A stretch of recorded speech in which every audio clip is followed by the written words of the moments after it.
Hello everyone, it's your girl Tinuade of Eshi Couture. In today's tutorial, I'll be showing you how I made this beautiful dress for my 1-year-old daughter. She couldn't walk on her own yet, so I didn't want anything long that will make her feel so uncomfortable. So you can decide to make yours long if you so desire. So if this sounds like what you're interested in, let's jump right into the tutorial. So the first thing I did was to minus my full length from my half length, and I'll be attending to the lower part first. And as you can see, it's a 3-tier dress. So this is me marking my waist measurement by using the answer I got from dividing the waist measurement by 3.14, which is the standard for cutting your 180-degree flare. After that, I went ahead to mark the length of the flare, which is the answer I got when I minus my full length from my half length. So I started the measurement from the waist. So I'll go ahead now and cut out. That means our lower part is ready to be marked into tiers. So if you don't really understand this part, you can watch my video on flares. I'll put the link in the description box below.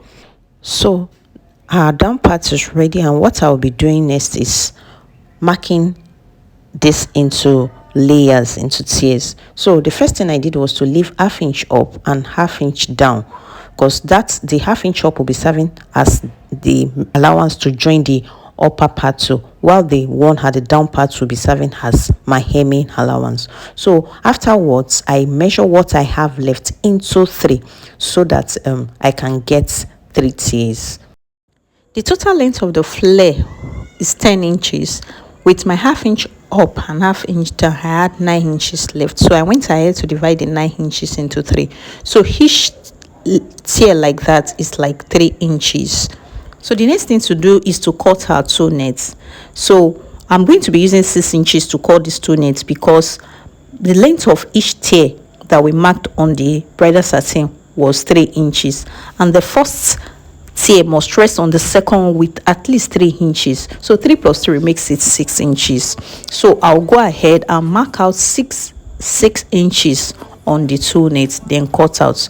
And the number of yards that I used for this, that I folded here, was 10 yards. So to know the length of 2 nets to cut out that will give enough fullness around each tier, what you need to do is to measure each tier length and multiply by 10, like between 10 and 14 inches. Yes, if you multiply, let's say the first tier is 20, multiply by 10 inches to give you 200. So what you need to do is to measure out 200 inches. You can actually convert to yardage to make it easier for you to measure.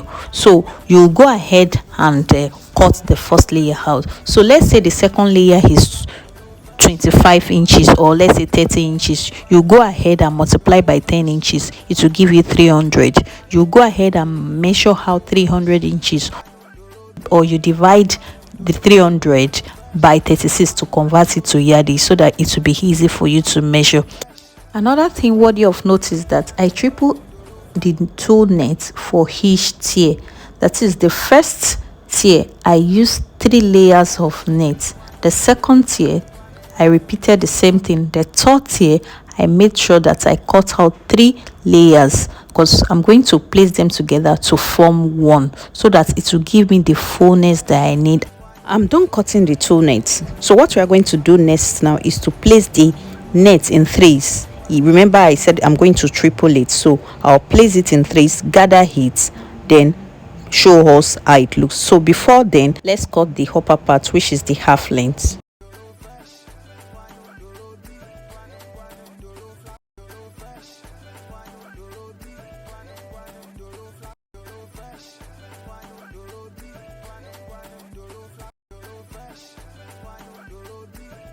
So I've gone ahead to draw out my starting line, which will also be serving as my shoulder line. So I will impute half of our shoulder measurement. Our shoulder measurement is 7, half of it is 3.5. So that's what I imputed there, and a half length is 7.5. I went ahead to add ½ inch for joining to the lower part. So that's the half length. And another thing I did was to come down at that shoulder marking by ½ inch for shoulder slope, and from there I took half of her armhole circumference. I then connected it into a straight line. So the next thing I'm going to do is to mark her neck width. I used 2 inches for her neck width, then connected it to the half-inch mark for shoulder slope that I did earlier. For the neck depth, I went ahead to use 2 inches too. You know, she's just a year old. We don't want anything that will be too revealing. Then I'll connect that part into a straight line so that I can have my armhole line. Then I'll go ahead and impute quarter of her bust circumference plus 1.5 inch sewing allowance. Then I went ahead to impute quarter of her waist circumference too plus 1.5 inch sewing allowance, then connected the dots together. So I went ahead to make a curve there so that I can have my armhole curve. So her half length is ready, so I'll go ahead now and cut out. I'll be placing this front on the back so that I can have my zipper allowance and cut out.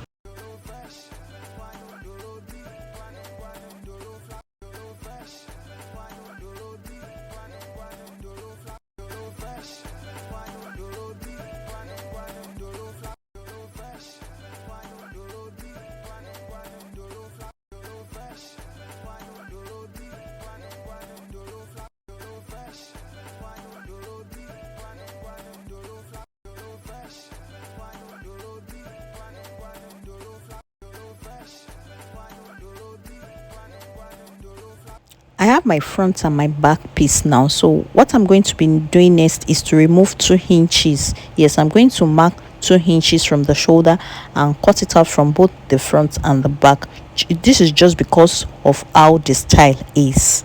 So if you have watched to this point and you haven't subscribed to this channel, kindly subscribe and turn on your notification icon so that you'll be notified when I upload new tutorial. Remember, subscription is free and it's a way of promoting this channel and also to encourage me to make beautiful content. Thank you.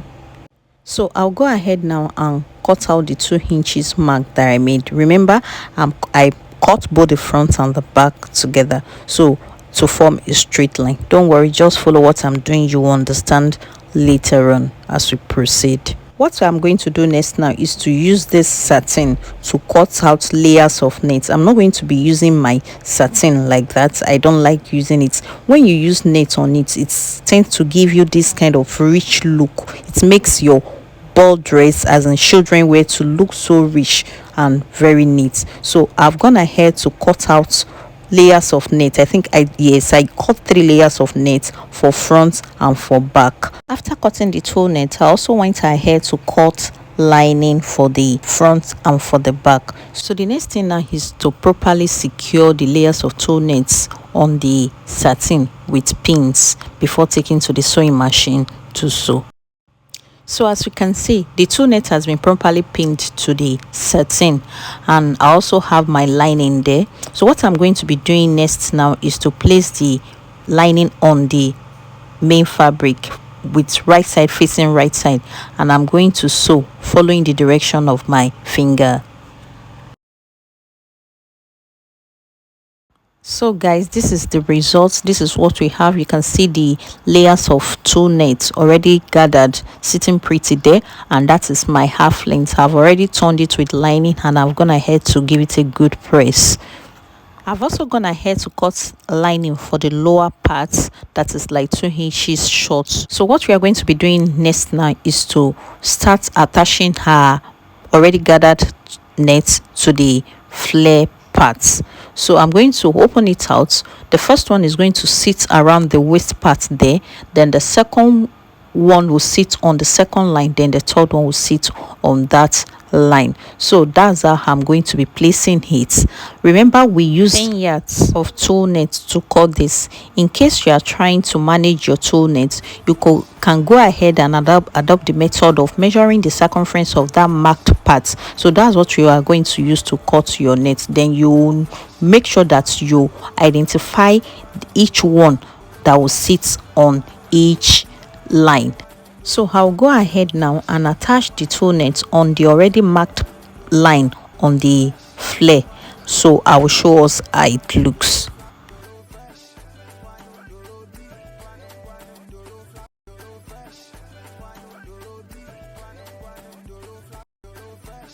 I will also shape on the half length using her measurement.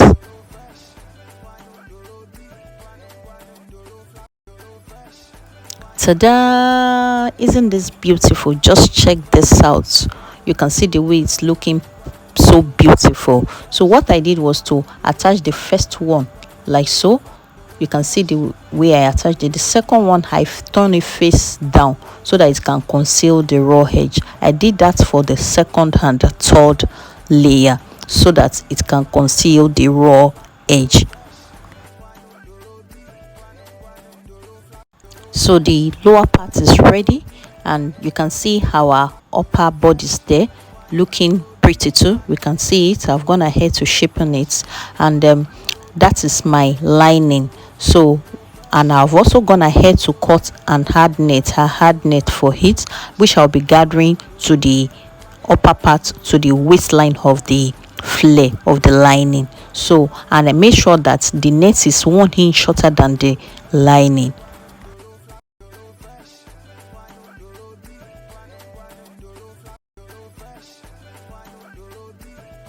Before I join the upper bodice to the lower parts, what I need to do is to attend to my sleeve so that I can attach it to the upper bodice before I will attach the upper bodice and the lower bodice together. Yes, the sleeve needs to come into play before I attach the upper part to the lower part.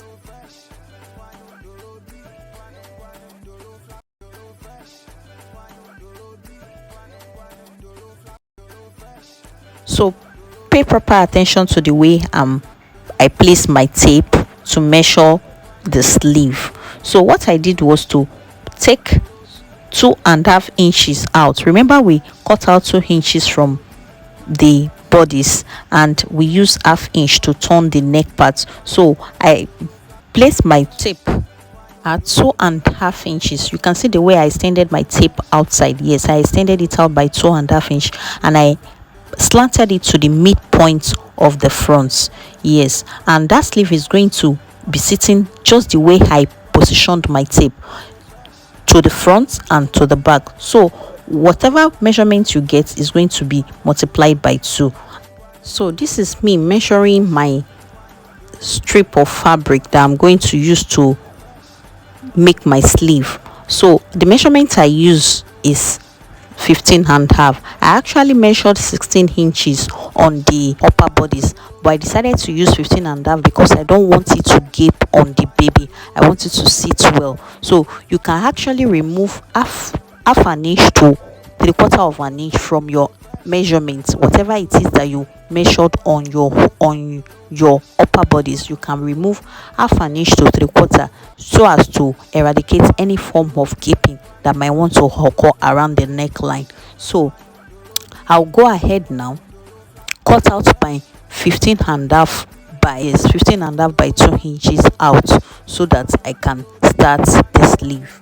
And I'm going to be encasing the already gathered tulle net. Remember, the sleeve part 2 is a gathered net, so I'm going to be encasing the already gathered tulle net into the strip of satin that I cut out like so. I'm going to be encasing it. Remember, the strip of fabric I cut out was 15.5 by 2 inches, so I'm using half an inch to attach the gathered tulle net to the strip of fabric. So I'll go ahead now and do it and show us how it looks.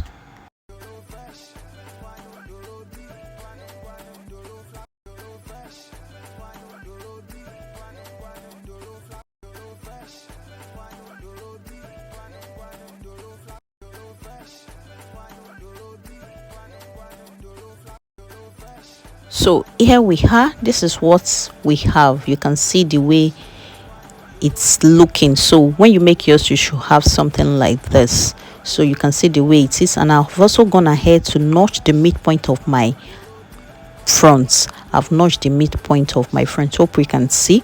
So I'll go ahead now and place the sleeve in a slanted position, just the way you see me do. Yes, so I'll place that part and pin down before I'll take my sewing machine to stitch them.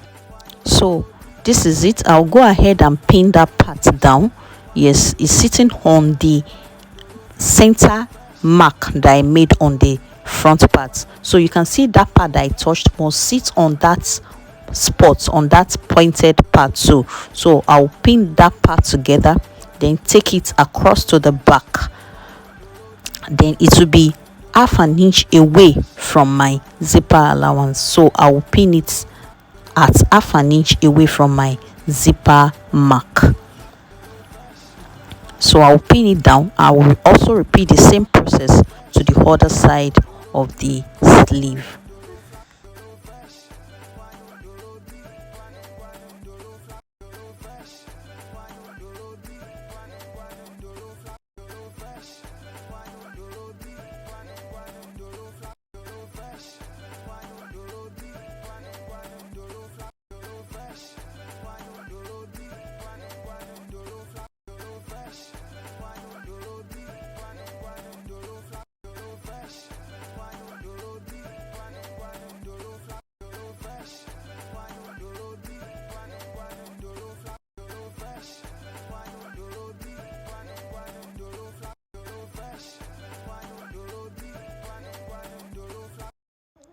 So after pinning, this is what I have. I've already pinned the two sides of the sleeve and you can see the shape. So I'll go ahead now and stitch down, and I'm going to sew following the shape of my finger.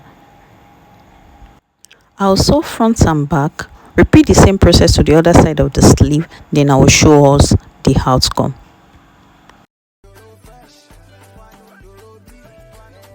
So this is what I have after stitching the sleeve to the upper part. You can see the way it's looking. You can see the back. Yes, I pinned that zipper part together. You can see what I have, and I have also gone ahead to give that sleeve part a slanted shape. Yes, you can see the way it's sitting pretty. So what I'm going to do next now is to attach the upper parts to the lower parts. But before I do that, I'll secure the upper parts to the lower parts with pins, making sure that the center front of the upper part aligns well with the midpoint of the lower parts.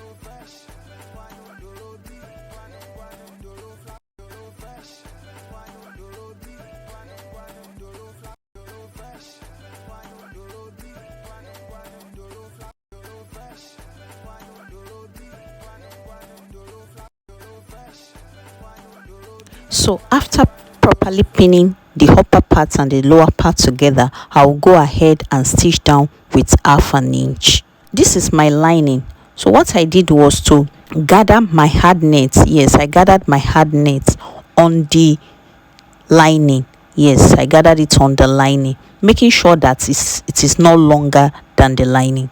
After attaching the upper part to the lower part, I will introduce my lining, which I had already gathered hard net on, and use it to turn the waist part such that it conceals the raw edge. You can see the way I position the lining on it.